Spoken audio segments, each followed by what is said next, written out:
So let's start some basic terms related to accountancy. First है हमारा, क्योंकि हम अकाउंट्स पढ़ रहे हैं तो इसमें बार बार डेबिट एंड क्रेडिट आएगा। डेबिट मतलब होता है left side of an account. Account मतलब अभी हम सिर्फ एग्जांपल ले रहे हैं, जैसे मान लीजिए हमने क्या बनाया, कैश अकाउंट बनाया, तो उसके दो साइड होगा। दो साइड मतलब पैसा या तो आएगा या तो पैसा आप दोगे, या तो आप रिसीव करोगे या तो आप पे करोगे, तो ये टू साइड हो जाएंगी। जो दो साइड है उसमें से एक को डेबिट बोलेंगे और एक को हम क्रेडिट बोलेंगे।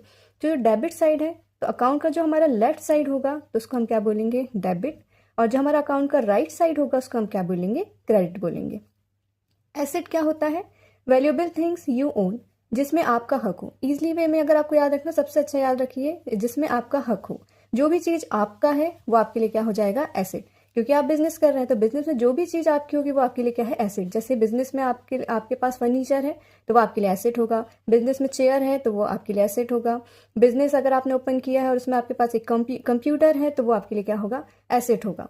लाइबिलिटीज, ऑब्लिगेशन टू पे, अगर हम बिजनेस स्टार्ट करें तो भाई हमें पैसों की नीड पड़ती है तो हम क्या लेते हैं, लोगों से उधारियां करते हैं। तो जितनी भी उधारियां हैं वो आपके लिए क्या कहलाएगी, लाइबिलिटीज होगी। Expenses, cost incur to run a business, अब अगर आप बिजनेस रन कर रहे हो तो भाई खर्चे तो लगेंगे, तो जो भी खर्चा आप बिजनेस में लगा रहे हो तो वो आपके लिए क्या है, एक्सपेंसेस होंगे। जैसे रेंट दे दिया, सैलरी पे करी, तो वो आपके लिए क्या है, सारे खर्चे होंगे। कैपिटल, कैपिटल क्या होता है, money invested by the owner. जब हम बिजनेस स्टार्ट करते हैं, स्टार्टिंग टाइम में जो भी पैसा ओनर लगाएगा, ओनर मतलब जो बिजनेसमैन होगा, ओनर जो भी पैसा लगाएगा उसको हम क्या बोलेंगे, कैपिटल बोलेंगे।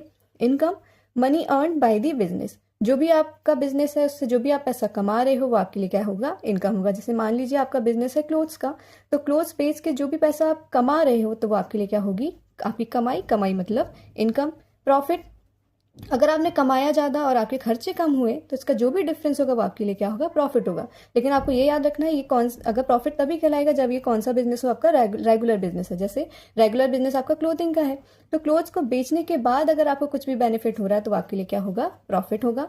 गेन एंड प्रॉफिट दोनों सिमिलर लगते हैं लेकिन थोड़ा बहुत डिफरेंस है इसमें। Extra benefit from non regular activity, यहाँ पे हमने क्या लिखा था, रेगुलर एक्टिविटी, यहाँ पे आपके लिए क्या है, नॉन रेगुलर एक्टिविटी। मतलब अगर मान लीजिए आपका क्लोथिंग का बिजनेस है लेकिन आपके पास एक मान लीजिए कंप्यूटर रखा है जो कि अभी आपको नीड नहीं है, तो आपने उसको क्या करा, बेच दिया। ओल्ड मशीन या ओल्ड आपके पास क्या रखा है, कंप्यूटर रखा है, तो आपने उसको क्या कर दिया, सेल आउट किया। उसमें से आपको जो भी पैसा आपने कमाया है तो वो आपके लिए क्या होगा, गेन होगा। मतलब ये कौन सा काम था आपका, इरेगुलर काम था, मतलब नॉन रेगुलर काम था, आपका मेन एक्टिविटी से रिलेटेड तो था नहीं, तो आपने जो भी पैसा उससे कमाया वो आपके लिए क्या होगा, गेन होगा। लॉस, खर्चा अगर ज्यादा है कमाई से तो वो आपके लिए क्या होगा, लॉस होगा। कुछ ये बेसिक टर्म्स है जिससे आपका अकाउंट्स का बेस स्ट्रांग होता है। तो अगर आपको अकाउंट्स का बेस स्ट्रांग करना तो आपको ये बेसिक टर्म्स को याद ही रखने पड़ेंगे, तब जाके आप अकाउंट्स में एकदम कंसेप्चुअली क्लियर